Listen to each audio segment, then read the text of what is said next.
Good evening. Thank you to the Board of Education for allowing us to share this information today. The following presentation includes NJSLA state assessment results for the fall of 2024.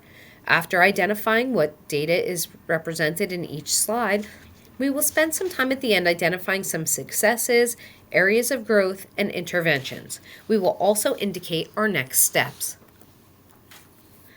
While we can all agree that results of a standardized test are not the full picture of a student's education, it is important to review results to assess strengths and areas for improvement.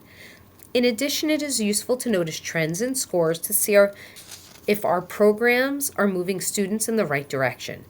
Data from state testing is used as one measure within the context of multiple measures. The following slides will capture student performance on the administration of the NJSLA assessments during the fall 2024. The NJSLA is only administered at the high school in the fall block, and it is for students in ELA 9, Algebra 1, Geometry, and Algebra 2. It's important to remember that data needs to be interpreted carefully.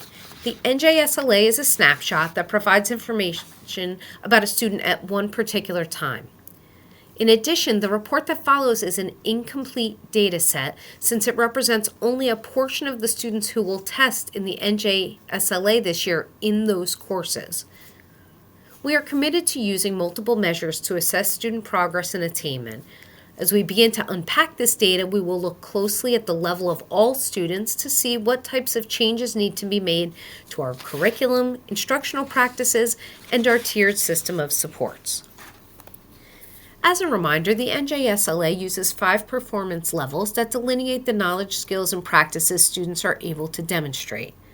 Levels 4 and 5, meeting expectations and exceeding expectations, are considered college and career ready at the high school level. Let's begin with the fall 2024 semester summary results. In the first section, we will report the district analysis of data, and in the second section, we will filter the data down to a demographic analysis. Let's begin with English Language Arts. This chart shows the ELA fall results for our students in grade 9. As a district, 54.3% of students met or exceeded expectations in the fall block. When comparing to the state, you can see that students at MTEHS were meeting or exceeding 54.3%. This exceeds the state average of 52.2% of students in the fall block. This is great news for ELA 9. In addition, when you're looking at the average scores, the fall ELA 9 scored 751, while the state scored 749. Now let's move on to mathematics. This chart displays the math fall results for our students in Algebra 1, Geometry, and Algebra 2. When comparing to the state, our Algebra 1 students in the fall block met or exceeded expectations 21.4%. The state in the fall block met or exceeded expectations 30.9%. This indicates an area of focus where we need to improve our scores. However, when we look at the average score of the state, of 731, we can see that MTEHS was approaching with 722. These results represent the NJSLA geometry for the fall. This has identified an area of need where we need to focus on programs and curriculum. The Algebra 2 fall results represented significant growth.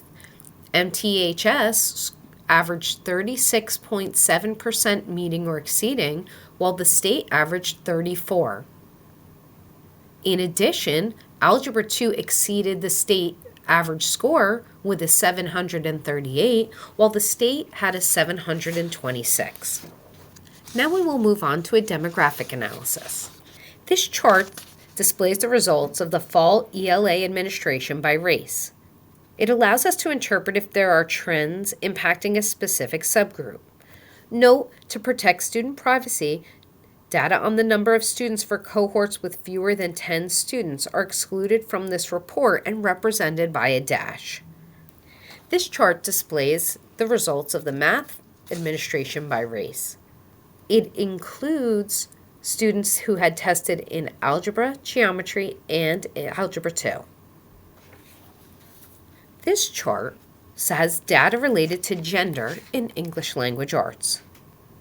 If we look at high school grade 9, we see that 65.7% of females met or exceeded expectations, and 46.3% of males met or exceeded expectations in the fall block. On this slide, we see data related to gender in math. If we look at Algebra 1, Geometry, and Algebra 2, we see that 18.3% of females met or exceeded expectations, and 23% of males met or exceeded expectations. This slide represents how students performed in the following subgroups: free and reduced lunch, students with 504 plans, English language learners, special education, general education, and all students. If we look at the high school, we see that 42 students with free and reduced lunch took the assessment, with 50% of students meeting or exceeding expectations.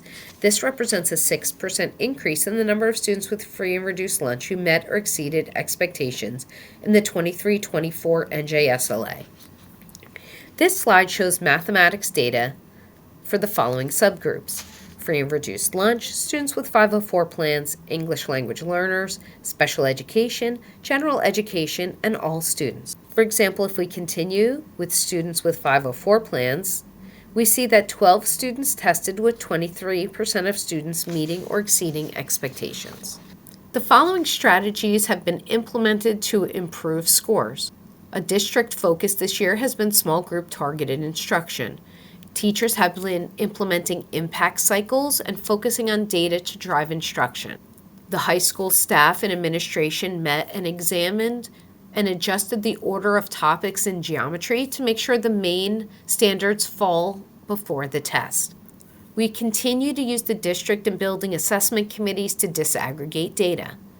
We've been offering targeted professional development. We continue to focus on intervention practices outlined in the tiered system of supports. We're continuing to provide school-level teams opportunities to analyze data. This can be assessment committees, departments, and/or grade-level meetings. We assist teachers in the refinement of data conferences to analyze data to inform instruction and provide personalized learning opportunities. We review outcomes by various subgroups to understand the performance of students with different learning needs. And we've been identifying achievement gaps to make informed curriculum decisions. Some areas of growth. Geometry increased both in state average and percent meeting exceeding. While we are not seeing the results we want in geometry, we have seen a slight increase. Algebra 1 has slight improvements, but still needs to improve to meet or exceed state average and test scores. Special education saw an increase in both ELA and math focus areas. Hispanic students saw an increase in ELA. Multilingual learners increased in math.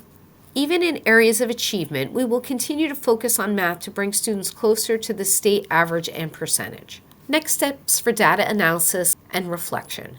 We will continue to monitor implementation of linked assessments. We will continue vertical and horizontal articulation. We will evaluate instructional tools, strategies, methods, and interventions implemented and adjust if needed. And we will plan for enrichment and support for all students. Identify areas of professional development and continue drilling down the data. There are several resources that are useful for families.